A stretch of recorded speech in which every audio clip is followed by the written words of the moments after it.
Seventh grade students still managed to make an impact in the community, creating care packages for the people at Camilla's house. Week 3 of the quarantine, what should we take into consideration as students deal with this new normal? As the College Board cancels the SAT and ACT test, what can students expect as it seems like they will move to an online format? All this and more on this week's WBLN.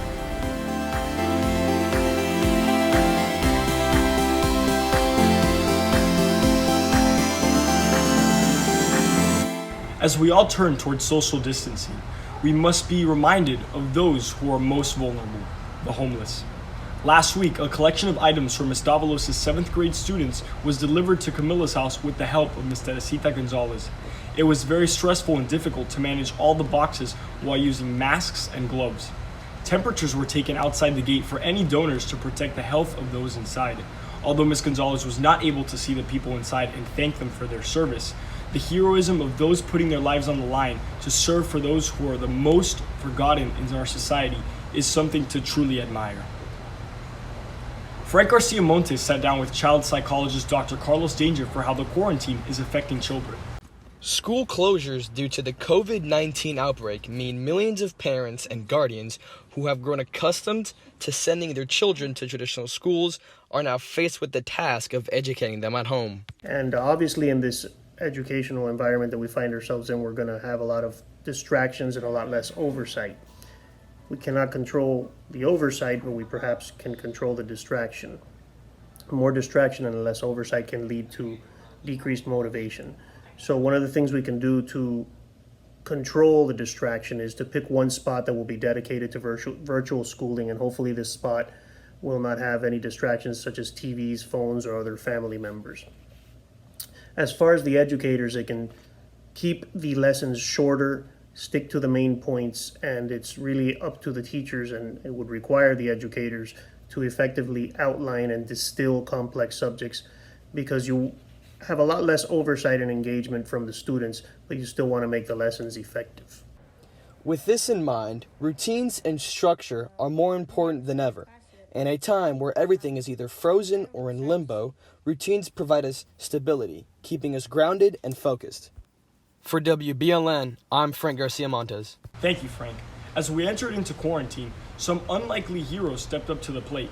Luis Gutierrez has more. As businesses across the world closed down, most fast food chains have remained open. But what are they doing to help flatten the curve? In a moment of crisis, the best brands, the best companies, the best teams, they step up to do the right thing and address the needs of communities in which they operate. And so for us, it was really important when we heard that the schools were going to be closing.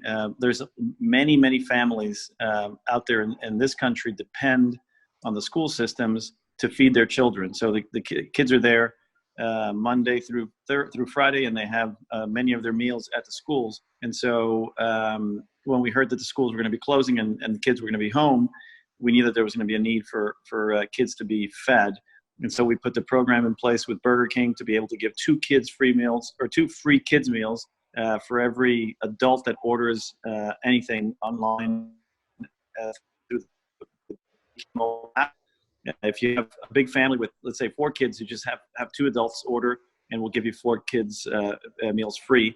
And we've now, through the, I think, 6 or 7 days of the program, we've given away more than 500,000 meals, and we continue to plan to do that for the foreseeable future, and until we get through this COVID-19 crisis.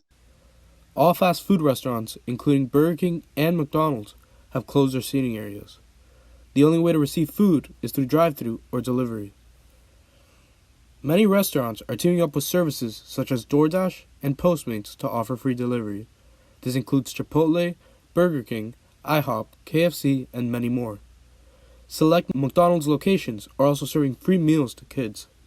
If you're going to order from any restaurant, make sure to check online for any deals to help you stay safe. From WBLN, I'm Luis Gutierrez. Thank you, Luis. Students and teachers now have to take a new approach in regards to AP testing. Here's Chris Alvarez with more. With the coronavirus shutting down schools across the nation, both students and teachers alike are looking for answers about the status of their AP exams. Honestly, I don't necessarily know how they're going to go. I know that now they're going to be mainly online. So I'd like to know exactly how the AP exams are actually going to be tested, whether it's going to be all multiple choice, all free response, if the questions are going to be easier or not. Honestly, I trust the College Board in that aspect, though, so I have most of my trust in them.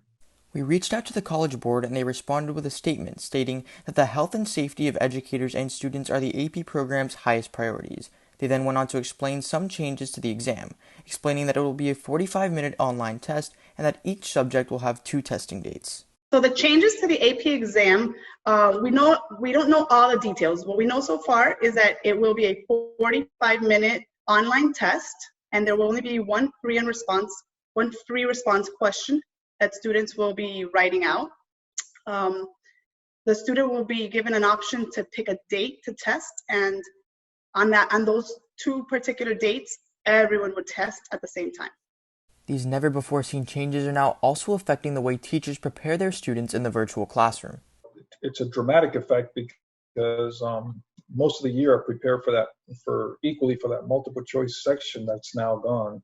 So breaking down the questions, looking for trap answers in the multiple choice, all that theory that I taught all year is useless right now.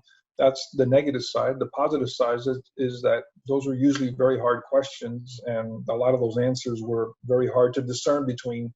So it's good that the students don't have to go through that anymore. Although these changes weren't anticipated, students still shouldn't be too alarmed. I guess don't worry about it. Don't be stressed. You guys will be fine. I think it's a great opportunity that the College Board is providing.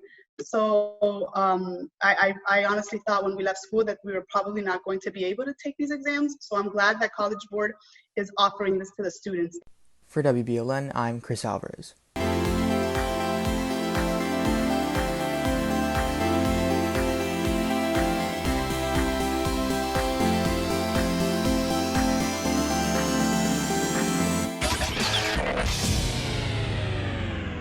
Hey Wolverines, here's your sports news for the week. The 2020 Olympics are officially delayed for a year due to the coronavirus. The Olympics were set to take place in Tokyo, Japan this summer, but due to the current pandemic, it has been pushed to a later date. The start of the Olympics will happen on July 23rd and end on August 8th in Tokyo, Japan. It might take a while for some people to return to concerts and professional sports games. The coronavirus pandemic has put a halt on live events, and those industries will likely be reeling. According to consulting firm Performance Research, 44% of those polled said they would go to fewer events. That's 6 points higher than the percentage that said they'd go to the same amount of events as before the pandemic. A clear majority, 63%, said health safety will be a larger concern than before. Nearly half of the respondents said going to a big public event will scare them for a long time. The findings are based on more than 1,000 people between March 23rd and March 26th. That's all for your sports news this week. Now back to Javi. Thank you, Andres. That's all for our show for today. But before we go, we would like to mention the passing of Rick Raymundus, Assistant Alumni Director and proud member of the class of 1990. Rick was beloved by many in the Belen family, from faculty to the administration to us students. Rick had an uncanny ability to bring a smile to everyone's face, no matter the circumstance. His knowledge of Belen history was second to none. The entire Belen community mourns his passing. We ask you to pray for him and his family. Remember to follow us on YouTube, Instagram, Facebook, and Twitter. Stay home, stay safe, and stay golden, Wolverines.